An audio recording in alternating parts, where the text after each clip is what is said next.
ನಮಸ್ಕಾರ ಸ್ನೇಹಿತರೆ, ಈ ವಾರದ ಇನ್ನೊಂದು ಹೊಸ ಸಂಚಿಕೆ ನಿಮ್ಮೆಲ್ಲರಿಗೂ ಸ್ವಾಗತ ಬಯಸಿದ್ದೀನಿ. ನಾನು ದೀಪಕ್ ಕ್ಷತ್ರಿಯ. ಈ ವಾರ ಒಂದು ಬ್ಯೂಟಿಫುಲ್ ಆಗಿರ್ತಕ್ಕಂಥ ಢಾಬಾ ಶೈಲಿಯ ಒಂದು ಎಗ್ ಕೀಮಾ ಯಾವ ರೀತಿ ಮಾಡಬೇಕು ಅಂತಕ್ಕಂಥದ್ದನ್ನ ನಾನು ತೋರಿಸ್ತಾ ಇದ್ದೀನಿ. ಸೊ ಈ ಒಂದು ಎಗ್ ಕೀಮಾ ಎಷ್ಟು ಸುಲಭ ಮಾಡ್ತಕ್ಕಂಥದ್ದು ನೋಡೋಣ, ನಡೀರಿ.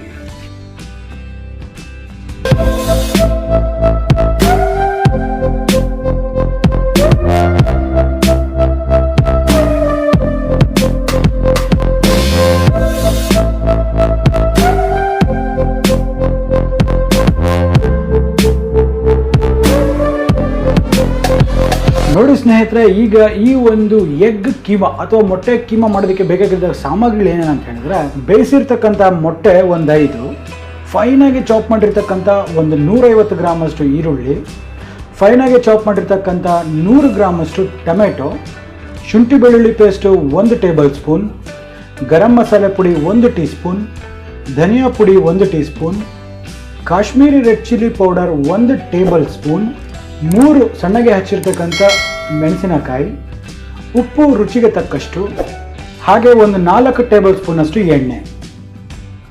ನೋಡಿ, ಮೊದಲನೇದಾಗಿ ನಾವೇನು ಮಾಡೋಣ, ಈ ಎಗ್ಸ್ ಎಲ್ಲ ಏನಿದೆ ಇದನ್ನ ಒಂದ್ಸತಿ ಚೆನ್ನಾಗಿ ತುರಿದ್ಕೊಂಡ್ಬಿಡೋಣ.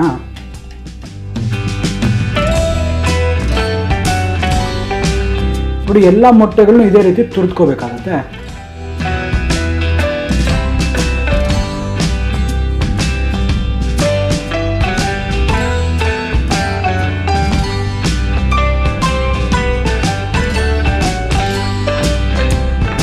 ನೋಡಿ, ಈ ರೀತಿ ಈ ಮೊಟ್ಟೆನೆಲ್ಲ ಚೆನ್ನಾಗಿ ತುರಿದ್ಕೊಂಡು ಇದನ್ನ ಪಕ್ಕಕ್ಕೆ ಇಟ್ಕೊಳ್ವಾ. ನೋಡಿ, ಇಲ್ಲಿ ನಾನೊಂದು ಪ್ಯಾನನ್ನು ಬಿಸಿ ಮಾಡಕ್ಕೆ ಇಟ್ಟಿದ್ದೀನಿ. ಈ ಪ್ಯಾನಲ್ಲಿ ಒಂದು 4 ರಿಂದ 5 ಟೇಬಲ್ ಸ್ಪೂನ್ ಎಣ್ಣೆ ಹಾಕೊಳ್ಳುವ. ನೆನಪಿರಲಿ, ಇದಕ್ಕೆ ಸ್ವಲ್ಪ ಎಣ್ಣೆ ಜಾಸ್ತಿ ಆಗುತ್ತೆ. ನೋಡಿ, ಎಣ್ಣೆ ಚೆನ್ನಾಗಿ ಬಿಸಿ ಆಗಿದೆ. ಇದರಲ್ಲಿ ನಾನು ಜೀರಿಗೆ ಹಾಕೊಳ್ತೇನೆ. ನೋಡಿ, ಜೀರಿಗೆ ಎಲ್ಲ ಚೆನ್ನಾಗಿ ಫ್ರೈ ಆಗಿದೆ. ಈಗ ಇದರಲ್ಲಿ ಸಣ್ಣಕ್ಕೆ ಹಚ್ಚಿರ್ತಕ್ಕಂಥ ಈ ಒಂದು ಈರುಳ್ಳಿನ ಹಾಕೊಳ್ತೇನೆ. ಈಗ ನೋಡಿ, ಮೇನ್ ಇಂಪಾರ್ಟೆಂಟ್ ಥಿಂಗ್ ಬಂದ್ಬಿಟ್ಟು ಈ ಒಂದು ಈರುಳ್ಳಿನ ನಾವು ಚೆನ್ನಾಗಿ ಫ್ರೈ ಮಾಡಬೇಕು. ಲಿಟ್ರಲಿ ಇದು ಗ್ರೇವಿಯಲ್ಲಿ ಡಿಸಾಲ್ವ್ ಆಗಬೇಕು. ಅಲ್ಲಿವರೆಗೂ ನಾವು ಇದನ್ನ ಚೆನ್ನಾಗಿ ಫ್ರೈ ಮಾಡೋಣ. ಸೊ ಇದು ಕುಕ್ ಆಗೋಕ್ಕೆ ಮಿನಿಮಮ್ ಅಂದರೆ ಒಂದು 4 ಮಿನಿಟ್ಸ್ ಟು 5 ಮಿನಿಟ್ಸ್ ಬೇಕಾಗುತ್ತೆ. ಸೊ ಸ್ವಲ್ಪ ಟೈಮ್ ತೊಗೊಂಡ್ರೂ ಪರವಾಗಿಲ್ಲ, ಇದನ್ನ ಪರ್ಫೆಕ್ಟಾಗಿ ಕುಕ್ ಮಾಡಲೇಬೇಕು. ಸ್ವಲ್ಪ ಇದು ಕುಕಿಂಗ್ ಪ್ರೋಸೆಸ್ ಫಾಸ್ಟ್ ಮಾಡೋದಕ್ಕೆ ನಾನು ಏನು ಮಾಡ್ತೀನಿ, ಸ್ವಲ್ಪ ಉಪ್ಪನ್ನು ಹಾಕ್ಕೊಳ್ತೇನೆ.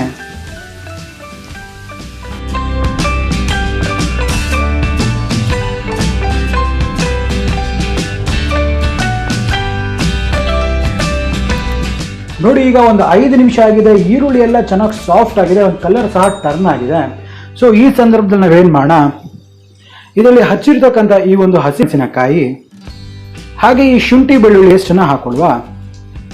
ಸೊ ಈಗ ಇದರ ಹಸಿ ವಾಸನೆ ಹೋಗೋವರೆಗೂ ನಾವು ಇದನ್ನ ಕುಕ್ ಮಾಡೋಣ.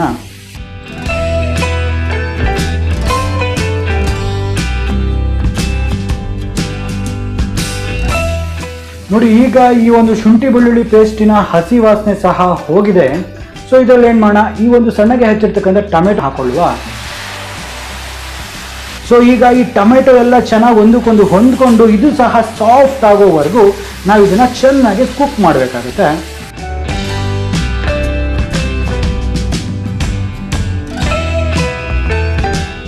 ನೋಡಿ, ನೋಡ್ತಿರ್ಬೋದು ಈ ಸೈಡ್ಸ್ ಅಲ್ಲೆಲ್ಲ ಎಣ್ಣೆ ಮೇಲೆ ತೇಳ್ತಾ ಇದೆ ಅಂತ ಹೇಳಿದ್ರೆ ಇದರಲ್ಲಿ ಮಾಯಿಶ್ಚರ್ ಎಲ್ಲ ಎವಾಪರೇಟ್ ಆಗಿದೆ ಅಂತ ಅರ್ಥ. ಸೊ ಈಗ ಇದನ್ನು ಇನ್ನೊಂದ್ಸತಿ ಚೆನ್ನಾಗಿ ಮಿಕ್ಸ್ ಮಾಡಿಕೊಳ್ಳುವ. ಈ ಟೈಮಲ್ಲಿ ಏನು ಮಾಡೋಣ, ಇದರಲ್ಲಿ ಅಚ್ಚಿಕಾರ್ ಪುಡಿ, ಈ ಧನಿಯಾ ಪುಡಿ ಹಾಗೆ ಈ ಗರಂ ಮಸಾಲೆ ಪುಡಿನ ಸಹ ಹಾಕೊಂಡು ಈ ಮಸಾಲೆಗಳ ಹಸಿ ವಾಸನೆ ಹೋಗೋವರೆಗೂ ಒಂದು ಲೋ ಫ್ಲೇಮಲ್ಲಿ ನಾವು ಇದನ್ನ ಮಿಕ್ಸ್ ಮಾಡ್ಕೊಳ್ಳೋಣ. ನೆನಪಿರಲಿ, ಫ್ಲೇಮ್ನ ಲೋ ಇಡಿ.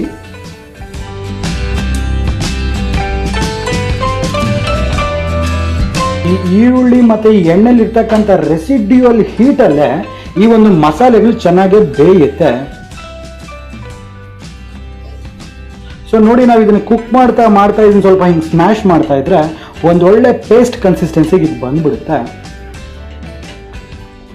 ಸೊ ನೋಡಿ, ನಮಗೆ ಈ ಟೆಕ್ಸ್ಚರ್ ನಮಗೆ ಬೇಕಾಗಿದೆ. ಸೊ ಇದು ಪರ್ಫೆಕ್ಟಾಗಿ ಈಗ ಆಗಿದೆ ಅಂತ ಅರ್ಥ. ಸೊ ಈ ಸಂದರ್ಭದಲ್ಲಿ ಏನು ಮಾಡೋಣ ಅಂತ ಹೇಳಿದ್ರೆ, ಇದರಲ್ಲಿ ಒಂದು ಸ್ವಲ್ಪ ನೀರನ್ನು ಹಾಕ್ಕೊಳ್ತಾ ಇದ್ದೀನಿ. ಸೊ ಈಗ ಫ್ಲೇಮ್ನ ಜಾಸ್ತಿ ಮಾಡ್ಕೊಳ್ಳಿ. ಸೊ ಈಗ ಇದನ್ನ ಚೆನ್ನಾಗಿ ಮಿಕ್ಸ್ ಮಾಡ್ಕೊಳ್ಳೋಣ. ಸೊ ನಾವು ಇಷ್ಟೊತ್ತು ಏನು ಮಾಡಿದ್ವಿ, ಈ ಈರುಳ್ಳಿ ಮತ್ತು ಟೊಮೆಟೊನ ಚೆನ್ನಾಗಿ ಫ್ರೈ ಮಾಡಿದ್ವಿ. ಈ ನೀರು ಹಾಕಿದಾಗ ಏನಾಗುತ್ತೆ, ಸೊ ಇವಾಗ ಬಾಯ್ಲಿಂಗ್ ಅನ್ನೋದು ಶುರು ಆಗುತ್ತೆ. ಸೊ ಇವಾಗ ಈ ಬಾಯ್ಲಿಂಗ್ ಪ್ರೋಸೆಸ್ಸಲ್ಲಿ ಒಂದು 3 to 4 ಮಿನಿಟ್ಸ್ ಆನ್ ಹೈ ಫ್ಲೇಮ್ದು ಚೆನ್ನಾಗಿ ಕುಕ್ ಆಗಬೇಕು. ಮಧ್ಯದಲ್ಲಿ ನಿಮ್ಗೆ ಇನ್ನೂ ಏನಾದರೂ ನೀರು ಬೇಕು ಅನ್ಸಿದ್ರೆ ಸ್ವಲ್ಪ ನೀರು ಹಾಕೊಳ್ಳಿ. ಸೊ ಈಗ ನೋಡಿ, ಈ ಗ್ರೇವಿಲಿ ಇರ್ತಕ್ಕಂಥ ಆಯಿಲ್ ಎಲ್ಲ ಸಪ್ರೇಟ್ ಆಗಿ ಮೇಲೆ ತೇಲ್ಬೇಕು. ಅಲ್ಲಿವರೆಗೂ ನಾವು ಇದನ್ನ ಆನ್ ಹೈ ಫ್ಲೇಮ್ ಚೆನ್ನಾಗಿ ಕುಕ್ ಮಾಡುವ.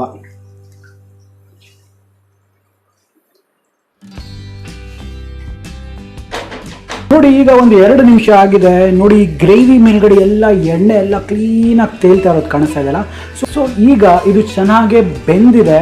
ಒಂದು ಒಳ್ಳೆ ಆಯಿಲ್ನ ಯೂಸ್ ಔಟ್ ಮಾಡಿದ್ರೆ ಒಳ್ಳೆ ಘಮ ಕೂಡ ಬರ್ತಾ ಇದೆ, ಕಾಣಿಸ್ತಾ ಇದೆಯಲ್ಲ.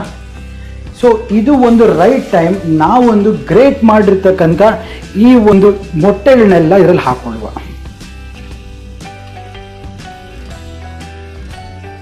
So on a light hand, ಜಾಸ್ತಿ ಫೋರ್ಸ್ ಮಾಡಿಬಿಡಿ, ಆನ್ ಎ ಲೈಟ್ ಹ್ಯಾಂಡ್ ಇದನ್ನ ಮಿಕ್ಸ್ ಮಾಡ್ಕೊಳ್ಳೋಣ. ಜಾಸ್ತಿ ಫೋರ್ಸ್ ಮಾಡಕ್ಕೆ ಹೋಗ್ಬಿಡಿ.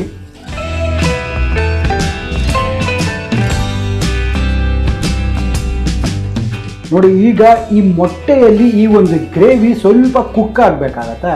ಸೊ ಹಾಗಾಗಿ ಇನ್ನು ಒಂದು 2 ರಿಂದ 3 ನಿಮಿಷಗಳ ಕಾಲ ಇದೇ ರೀತಿ ಇದನ್ನ ಕುಕ್ ಆಗೋದಕ್ಕೆ ಬಿಡುವ. ನೀವು ಈ ಸಂದರ್ಭದಲ್ಲಿ ಬೇಕಾದರೆ ನೀವು ಸ್ವಲ್ಪ ಸೀಸನಿಂಗ್ನ ಅಡ್ಜಸ್ಟ್ ಮಾಡ್ಕೋಬಹುದು. ನಿಮಗೆ ಉಪ್ಪು ಬೇಕಂದ್ರೆ ಅಥವಾ ಖಾರ ಬೇಕಂದ್ರೆ ಈ ಸಮಯದಲ್ಲಿ ಹಾಕೊಳ್ಳಿ. ಈ ಟೈಮಲ್ಲಿ ನೀವು ಖಾರ ಹಾಕಬೇಕು ಅಂತ ಹೇಳಿದ್ರೆ ಮೆಣಸಿನ ಪುಡಿನ ಹಾಕಬೇಡಿ, ಸ್ವಲ್ಪ ಫ್ರೆಶ್ ಆಗಿ ಕಟ್ ಮಾಡಿರ್ತಕ್ಕಂಥ ಹಸಿ ಮೆಣಸಿನ್ಕಾಯಿನ ಹಾಕೊಳ್ಳಿ. ನೋಡಿ ವೀಕ್ಷಕರೇ, ಸೈಡ್ಸಲ್ಲಿ ಎಲ್ಲ ಎಣ್ಣೆ ಮೇಲೆ ತೇಲ್ತಾ ಇದೆ. ಇದು ಕೂಡ ಒಂದು ಪರ್ಫೆಕ್ಟ್ ಕನ್ಸಿಸ್ಟೆನ್ಸಿಯಲ್ಲಿ ನನಗೆ ಬರ್ತಾ ಇದೆ. ಇಷ್ಟು ಕನ್ಸಿಸ್ಟೆನ್ಸಿ ನನಗೆ ಗೊತ್ತಾಗಿದೆ. ನಿಮಗೆ ಇನ್ನೂ ಸ್ವಲ್ಪ ನೀರು ಆವಿ ಆಗಬೇಕು, ಇನ್ನು ಸ್ವಲ್ಪ ಎವಾಪರೇಟ್ ಮಾಡಬೇಕು ಅಂದರೆ ಇನ್ನು ಸ್ವಲ್ಪ ಹೊತ್ತು ನೀವು ಮಾಡಿದ್ನ ಫ್ರೈ ಮಾಡ್ಕೊಳ್ಳಿ. ಸೊ ನನಗೆ ಈ ಒಂದು ಕನ್ಸಿಸ್ಟೆನ್ಸಿ ಪರ್ಫೆಕ್ಟ್ ಆಗಿದೆ. ಸೊ ಹಾಗಾದರೆ ನೋಡಿ, ಈ ಒಂದು ಎಗ್ ಕೀಮಾ ಪರ್ಫೆಕ್ಟ್ ಆಗಿ ರೆಡಿ ಆಗಿದೆ.